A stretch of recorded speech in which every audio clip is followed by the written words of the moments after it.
Welcome back. This is episode 238 of the Veterinary Business Video Show. In this episode, we'll learn how to incorporate strategic reviews in your practice management program, and we'll be invited to try out a personal work-life integration activity. We'll hear some advice for vets seeking to reclaim control of the conversation in the consulting room. We'll learn why we should be aware of the importance of ergonomics in the practice, and I'll offer you my quick business tip for this episode. I'm John Sheridan, and this is the video show from Veterinary Business.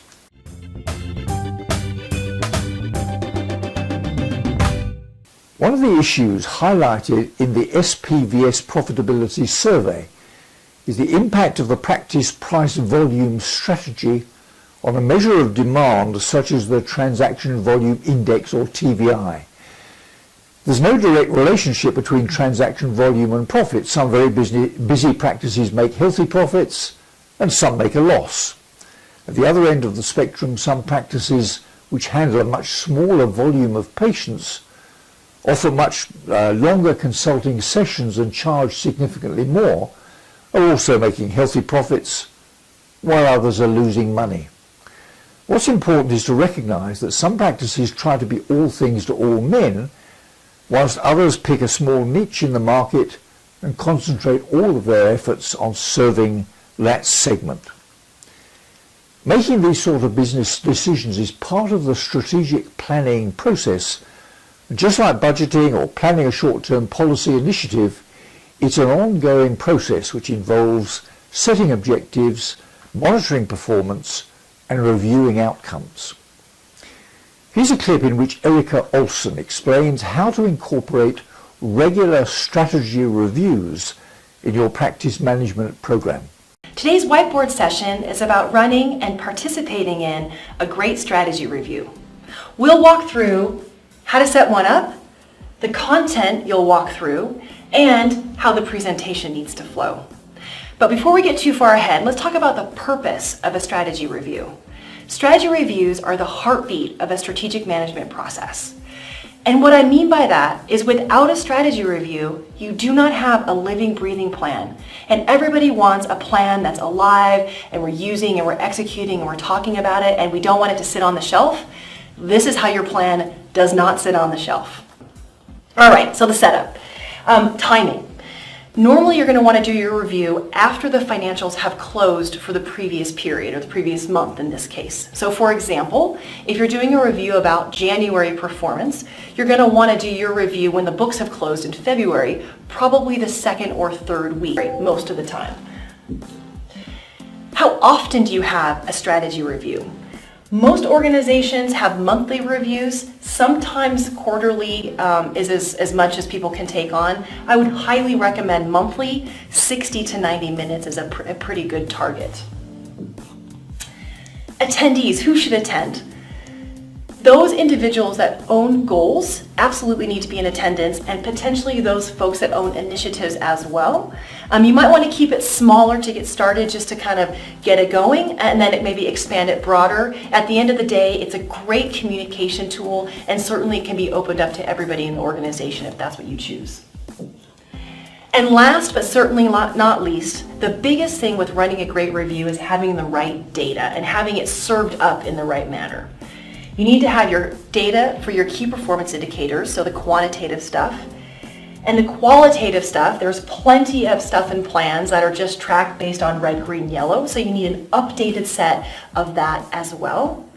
To make that really happen, you need a system. We have a software system, as most of you know, so that's what our system does. There are many other software systems out there. Spreadsheets do the trick too. However you do it, the data collection is critical to making sure the rest of the process works. All right, so what's the content? Here's a pretty standard structure of a strategic plan. Yours might look a little bit different. Strategic objectives, annual goals, initiatives, and action items. So what you're not talking about are action items. That's too tactical. Strategic objectives are going to be how we structure the agenda for the review, so I'll talk about that in just a minute. more than likely you're going to be talking about the goal level, the annual goal level, and possibly touching on some initiatives if it's relevant. So the right level is the annual goals or the corporate goals. All right, so there's two different ways to structure the agenda. One way to structure the agenda is by functional area or by department or division, whereby the sales team and the R&D, ops, whatever, are talking about their performance against goals and probably some of their initiatives. Another way to go about it would be to report it on the themes of your plan or the strategic objective areas. So you would talk about how are we doing organizationally from a financial perspective, from a customer and growth perspective, from an operational excellence perspective, and from a people perspective, or however your plan is structured. I prefer this because this can feel a little operational, and this is more holistic in the context of where are we going organizationally, not just what are the different departments doing. So my recommendation would definitely be to do it like this. All right, so the most important part is that the goal champions or the goal owners are clear about what we're presenting. So we're obviously using the data as our visual, and the talk track would sound something like this. In 3 to 5 minutes, review, are we on plan? And are we on plan against the performance measures, the 2 to 3 that he or she might be presenting? What have we accomplished in the last X number of days, if you're doing it monthly, in the last 30 days? What's the focus for the next 30? And really important, is there any help that's needed, and are there any changes to the plan or the strategy that this goal champion is recommending? As a tip, 20% of the 3 to 5 minutes should be looking back and 80% looking forward. Strategy reviews are absolutely about adapting for the future, not just looking at the past. Now let's see who's on the video show Soapbox. In episode 236 of the video show, I expressed my personal exasperation at the term work-life balance, which implies that work is somehow different from life. Life covers everything we do in our waking and sleeping hours, so maybe work-life integration is a better phrase. Wendy Hauser certainly thinks so. Here's a clip in which she offers some advice for individuals concerned about balancing the various components in their own lives. So when we think about work-life integration, I like to think of it as whole life integration. We have our self-management components and we have our environmental management components. When we're trying to figure out how we're going to integrate our life together, there's one activity that I find particularly helpful, and I've done it as a participant, and I've also coached it as a presenter. And I call it the 4 circles exercise. So I would ask you to get out a piece of paper and to draw 4 circles on that piece of paper, but make them vary in sizes based on what you believe the most important aspects, what you value the most in your life. And so, for instance, when I draw mine, work is about this big, family is about this big, community is about this big, and self is about this big. Not really great circles, but use your imagination. And then what you do, so you have the sizes based on how you value the different areas of work, of life domain. And then you take those circles and integrate them and overlap them to show where you actually have overlap in your life. So when you take a look at my work circle and you take a look at my community circle, they really overlap significantly. And the reason that they do overlap significantly is a lot of my community is based on my veterinary connections and my veterinary relationships. And so that's my preferred pool to play in.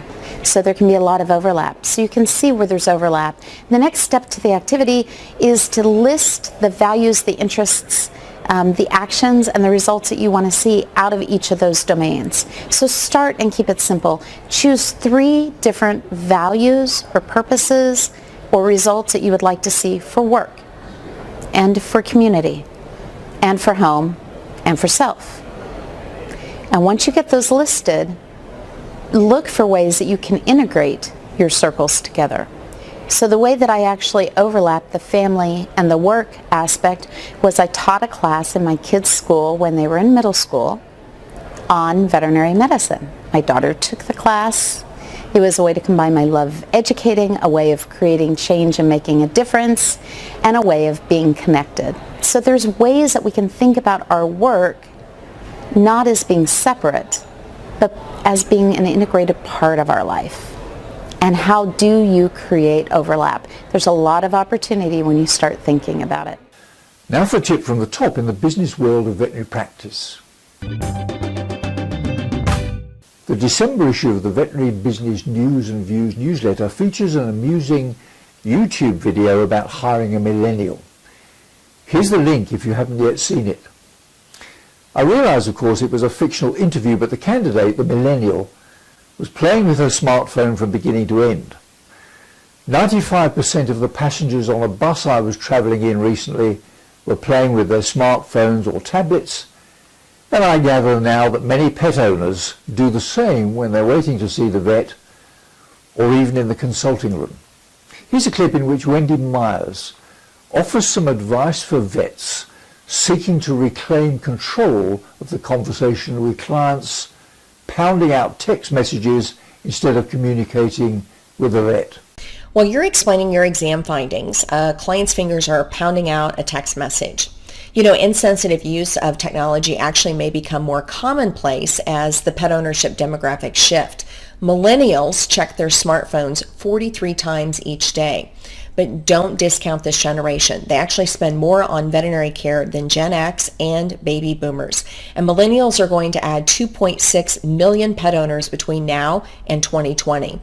You need to learn how to manage clients' inappropriate cell use rather than get frustrated. So here's how to redirect the conversation away from text messaging. While you want to scream, "I'll be back when you're done with your text," don't just leave the exam room for 10 minutes. It's rude, and it could result in a bad online review. Instead, reclaim control of the conversation. Tell the client, "I see you're having an important text conversation with someone. Is this text about your pet's care today? I'm happy to provide answers so you can consult with that person after you have all the information from me. Could we discuss your pet's health care first, and then you could get back to your text?"